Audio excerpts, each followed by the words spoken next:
સવજી કાકાનો કાર્યક્રમ, હું હરિદ્વાર પહોંચવાની વાર.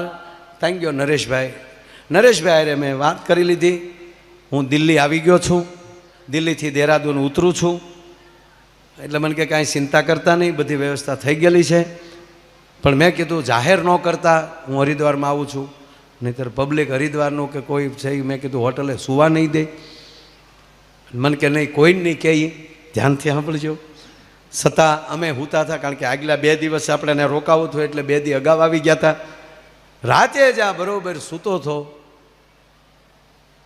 8 વાગેલા હજી હાનના 8-9નો ગાળો. ત્યાં રામદેવ બાબા આવ્યા.